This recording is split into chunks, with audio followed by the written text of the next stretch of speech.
Meus amigos, canal do Xavier, eu sou o Xavier. Gente, guerra da Ucrânia. O que está acontecendo? Alguém pode me perguntar, André, o que está acontecendo? Uma vez que eu, no último vídeo que fiz sobre a guerra na Ucrânia, já sobre o avanço ucraniano, a retomada de território ucraniano por parte dos ucranianos, eu disse que a guerra continuava sendo ganha pela Rússia e, de certa maneira, minimizei os avanços ucranianos. Naquele momento, eu não estava errado. Os avanços eram pequenos. A área conquistada era uma área sem grande importância, etc. Mas a coisa mudou. Inegavelmente, a Ucrânia reconquistou uma parte considerável do território. Não a maior parte, nem nada parecido, mas reconquistou uma parte considerável. E vem continuando a fazer avanços, inclusive se aproximando de Kherson. Segundo alguns, estaria ali bem próximo de Kherson, com grandes chances de poder fazer uma ofensiva e até reconquistar a cidade, uma cidade importante. Bom, propagandas à parte, isso os próprios russos admitem que esse avanço dos ucranianos vem se efetivando verdadeiramente. O que deixa a gente um pouco intrigado, né? Deixa a gente um pouco intrigado, porque ou a coisa realmente é tão fora dos padrões que fica difícil até uma análise racional, né? Uma análise verdadeiramente racional, ou existem coisas que existem alguns quesitos aí que não estão à mostra, né, para que a gente possa ponderar a respeito deles, né, e fazer o cálculo das questões, etc. Porque é muito surpreendente que a Rússia permita esses avanços que estão num crescendo, né, por parte da Ucrânia. É claro que a gente sabe, e desde o início, que essa guerra não é entre a Rússia e a Ucrânia, essa guerra é entre a Rússia e a OTAN, entre os Estados Unidos e a Rússia. Se num primeiro momento os russos enfrentavam no campo de batalha apenas forças ucranianas, tá, com um ou outro voluntário, vamos assim dizer, um outro especialista, um outro colaborador estrangeiro, hoje em dia a gente não pode mais falar que os ucranianos lutam sozinhos na guerra. Mesmo que não exista um contingente, pelo menos conhecido, grande de estrangeiros, o armamento, a inteligência, a espionagem, os dados de satélite, os dados de radares de navios no Mar Negro, no Báltico, né, o monitoramento constante de todos os países da OTAN que estão ali ao redor da Ucrânia, da Bielorrússia e da própria Rússia. Quer dizer, tudo isso, os dólares, as montanhas de dólares e euros despejados na Ucrânia, quer dizer, tudo isso são armas. Tudo isso são armas de guerra utilizadas pela OTAN, né, na guerra na Ucrânia. O fato do Zelensky não querer negociar, já ter baixado um decreto, né, proibindo negociações de paz, pelo menos até que o Putin seja retirado do poder na Rússia, indica que realmente isso é claro, isso não é uma questão do Zelensky. O Zelensky não tem sozinho, ele não tem poder para isso. É uma questão que ele está obedecendo ordens de instâncias superiores, no caso o governo americano. Será que o governo americano sabe que realmente existe um questionamento interno com relação à liderança do Putin e trabalha para que esse questionamento se transforme num problema real que venha enfraquecer o Putin, quem sabe até venha acontecer até a sua substituição, porque a gente também tem que entender que o Putin já está no poder na Rússia há 20 anos, né? E que ele também já está com uma idade, ele vai ficar quanto tempo mais no poder? Ele vai ficar mais 10 anos, 15 anos, 20 anos?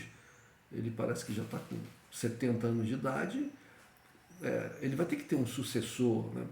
Bom, a gente não sabe até onde isso vai, se isso é verdadeiro, se existe algum risco para o poder de Putin, porque tudo que se vê na mídia ocidental é propaganda, é propaganda. A gente não pode crer no que acontece, fala no Globo, no que fala no público de Portugal, no que fala na Folha de São Paulo, no que fala no New York Times, no que fala no Le Monde, no que fala no Deutsche Welle, no El País, porque esses jornais todos, eles seguem uma linha, né? Eles fazem parte do esforço de guerra do Ocidente, quer dizer, num contexto maior, do Ocidente contra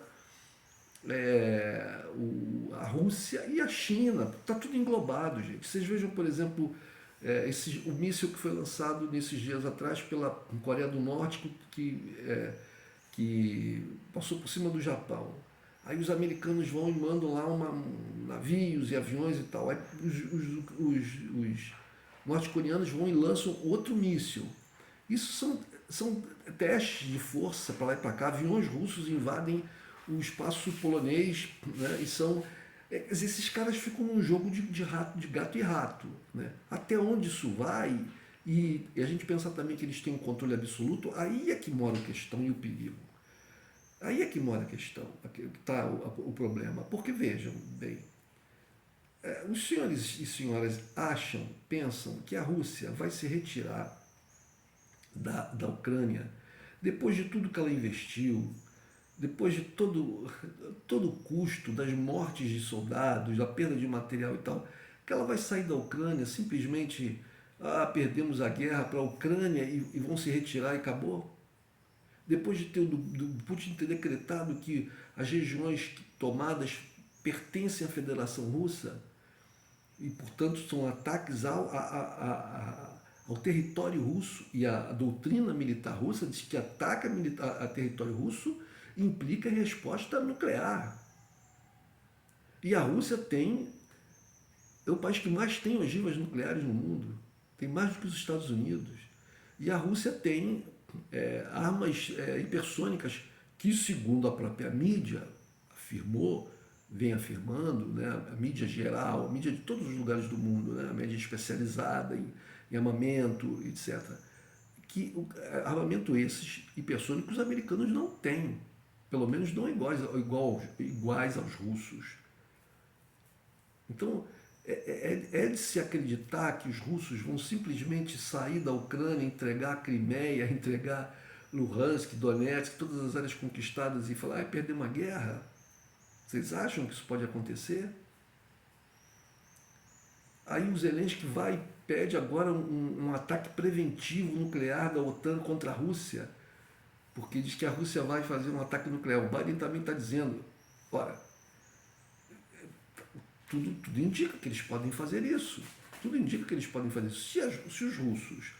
É difícil de entender isso. Quer dizer, a gente pensando, a gente chega a conclusões. A Rússia é imensa, a Rússia tem problemas lá do outro lado do mundo, que a Rússia vai de um lado ao outro. Então a Rússia está fazendo uma guerra na Ucrânia, mas se você pegarem o mapa do mundo, o mapa mundo, vocês vão ver que a Rússia é imensa, que ela vai lá até o Japão, certo? Existe lá naquele extremo oriente uma ameaça, porque o Japão é uma base americana. É uma base americana. Existe um contencioso entre os japoneses e os russos a respeito das Ilhas Kurilas. Ali, relativamente próximo, tem um problema ali da China, que é aliadíssima da Rússia, que compra o petróleo e o gás russo, um problema ali com Taiwan. Temos a Coreia do Norte e a Coreia do Sul. A Coreia do Norte é ligada, tem proximidade da Rússia, né? Você tem outras regiões no mundo. Os russos estão lá na Síria, estão com homens, com armamento, com tudo lá na Síria, né? Garantindo o governo sírio. As regiões ali no Médio Oriente, não, na região ali do Cazaquistão, elas estão confusas, elas estão muito confusas, e os russos têm interesse naquela região ali também, né? Ou seja, é, a fronteira russa não é só com a Ucrânia, a parte europeia, vai lá na Finlândia, a Finlândia fechando fronteira, dizendo que vai construir muro, esses países entrando para a OTAN, querendo colocar ogivas nucleares. Então a Rússia, ela se vê numa situação complicada. Talvez seja para ela tipo um tudo ou nada. E se for tudo ou nada, se tiver em xeque ali a sobrevivência de um governo ou da própria nação, porque existe um curso no mundo, o projeto das primaveras árabes, que se arrasta desde lá do que aconteceu a primeira, se não me engano, na Tunísia. Né? E aqui no Brasil aconteceu a mesma coisa. O que aconteceu aqui no Brasil com a deposição da Dilma, todas aquelas manifestações de rua, com esses grupos como o MBL e outros que existem indícios muito fortes que recebiam dinheiro do exterior, todo o concluído, você vê esse governo Bolsonaro, todos esses altos funcionários do alto escalão, esses militares todos pertencendo à maçonaria, né? Da onde vem dinheiro para a maçonaria, todas essas instituições de direita, onde está o centro do poder da direita no mundo? Não é nos Estados Unidos? Essas instituições, os membros dessas instituições, essas personalidades, quando eles vão pedir ajuda ou buscar refúgio, eles vão aonde? Eles vão para os Estados Unidos.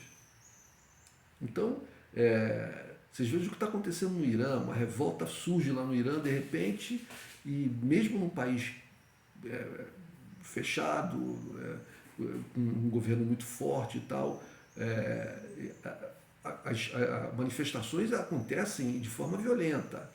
Aí o governo reprime também violentamente. É uma questão de sobrevivência. É uma questão de sobrevivência. O, o, o, a questão, por exemplo, do governo brasileiro aqui no ano que vem vai ser complexa. Um governo Bolsonaro vai ter problemas, porque com esse ensaio aí de aproximação dos russos e tal, eu não sei como é que eles vão fazer as pazes com o governo do Biden. O governo Lula também vai ter problemas, porque como é que vai ficar a autonomia e a independência do Brasil e um papel com mais protagonismo do Brasil no mundo, sem contrariar os interesses norte-americanos. E os norte-americanos praticamente aí fazendo papel de garantidores aqui das eleições brasileiras contra um golpe de Bolsonaro. É bastante complicada a situação do Brasil também, né? Mas a guerra, existe já uma guerra mundial. Essa guerra mundial, por enquanto, ela está no ensaio de uma guerra fria. No entanto, gente, as pressões são cada vez mais fortes. E eu temo que realmente os russos se entendam como forçados a utilizar armas nucleares, táticas em princípio. E aí qual vai ser a resposta da OTAN? Qual seria a resposta da OTAN? E se a OTAN responder de uma forma similar, o que pode acontecer? Podem se usar outros tipos de armas nucleares, com mísseis balísticos, aí acabou, gente. Aí é cada um por si e vai ser realmente o fim da civilização como a gente conhece. O fim da civilização. Mas eu creio que existam questões que a gente não tem uma dimensão ainda. Porque vejam, a Rússia ainda exporta petróleo através de outros gasodutos para a Europa. E gasodutos que passam pela Ucrânia. E a Ucrânia recebe royalties por esses gasodutos. Isso ainda está acontecendo. Esse acordo que foi feito para a exportação de grãos, que beneficiou a Ucrânia, por outro lado beneficiou a Rússia também. Mas essa exportação de grãos gera receita que financia, de certa medida, o esforço ucraniano pela guerra. Como é que os russos permitem isso? Os russos realmente, quando começaram a guerra, contrariamente ao que a mídia daqui disse, eles não fizeram uma guerra de terra arrasada. Eles não fizeram. Eles pouparam, apesar das imagens as pessoas acreditarem no contrário, mas eles pouparam a população, eles pouparam as construções. Eles não fizeram um papel de terra, um cenário de terra arrasada. Porque se eles tivessem feito isso, por exemplo, eles teriam destruído todas as pontes do Dnieper para impedir que tropas ucranianas que teriam sido empurradas lá para o outro lado viessem para o lado de cá. Assim como os ucranianos fizeram isso em algumas regiões, destruindo passagens para que as tropas russas não avançassem, os russos teriam feito isso. Os russos não teriam parado de bombardear, ou melhor, teriam bombardeado muito mais intensamente Kiev, a ponto de destruir a cidade, expulsar a população e quem ficasse lá morreria. Eles não fizeram isso. Então há muitos sinais, também não fizeram, eles poderiam ter feito, pelo menos a gente pensa isso, que eles teriam armamento suficiente, mísseis, né, para fazer ataques a Lviv, que fica lá na fronteira com a Polônia, que é um centro de recebimento de armamento que vem da Polônia, que vem do mundo inteiro e passa pela Polônia. Os russos também não fizeram isso. É como se os russos estivessem poupando armamento. Mas a gente até entende, porque os russos, eles têm, como eu disse, têm um território muito grande, fronteiras com dezenas de países. Eles podem receber ataques dos americanos pelo Ártico, pelo Oriente Extremo lá no Japão, eles podem pela Coreia do Sul, eles podem receber até por Israel, né, pelos países da Europa, tanto da parte mais ao sul da Europa como da parte mais ao norte. Ou seja, então eles têm que guardar armamento. Eles não podem gastar todo o seu armamento numa guerra num lugar específico, numa parte específica da sua fronteira e desguarnecer outras partes, né? Fora o custo financeiro. A Rússia está sob sanções. A Rússia está sob sanções, né? Se as sanções não atingiram a Rússia como se esperava, mas atingiram, claro. Eu vi uma matéria do Banco Mundial dizendo, uma matéria jornalística falando que o Banco Mundial informava que o PIB da Ucrânia cairia 35%. Eu acho que é mais do que isso, sinceramente. É claro que eu não tenho a mesma capacidade de cálculo disso que tem o Banco Mundial, mas eu acredito que é mais. Se a gente for contar a dívida acumulada pela Ucrânia, porque boa parte, se não a totalidade, mas pelo menos a quase totalidade do material de guerra entregue à Ucrânia, não foi doação, foi venda financiada e a Ucrânia vai ter que pagar. Fora a economia destruída, fora a perda de território, fora a destruição de infraestrutura, mesmo os russos não pegando tão pesado como era de se imaginar, uma boa parte da estrutura foi destruída. Então eu acho que o PIB vai cair muito mais, porque isso implica que um país fica metade pobre, metade mais pobre, né? Estamos falando de 35%, eu imagino que chega a 50%, então quer dizer que um país perde metade da sua riqueza. É como você que está me vendo hoje, imagina, se amanhã você chegar no teu trabalho e o teu chefe fala para você, olha, a partir do mês que vem você vai receber metade do teu salário. Você vai ter um empobrecimento na sua vida, né? A Ucrânia já não era um país que vivia uma situação, vamos dizer assim, ideal. Apesar de não ser um país que a gente pudesse caracterizar como um país pobre, mas ela vinha num processo de empobrecimento. Não havia investimentos na Ucrânia, né? Não houve um período muito tumultuado politicamente, isso tudo atrapalhou a Ucrânia, né? E então não vinha dos melhores cenários possíveis. E com essa guerra a coisa piorou muito. Então um ucraniano hoje, se a guerra terminar hoje, um ucraniano que lá viva, ele vai ter daqui para os próximos 20, 30 anos da vida dele, falando de forma mais realista, ele vai ter um cenário de empobrecimento. Fora, claro, um ou outro, que tem sempre alguém que se dá bem, mesmo quando está tudo se dando mal, alguém se dá bem. Mas eu falo da população em geral, da maioria das pessoas, né? O país vai passar por um empobrecimento. Os ucranianos vão empobrecer todos, já empobreceram, mas vão empobrecer mais ainda. Né? Vão empobrecer mais ainda. Então é tudo muito confuso. Eu acho muito estranho que, mesmo com todos esses cenários que eu coloquei, da Rússia ter que guardar armamento, a gente não sabe da real capacidade dela de produção de armamento, etc, etc. Mas é de estranhar que a Rússia tenha permitido esse avanço. Pode ser uma estratégia? Pode ser uma estratégia. O inverno está chegando, né?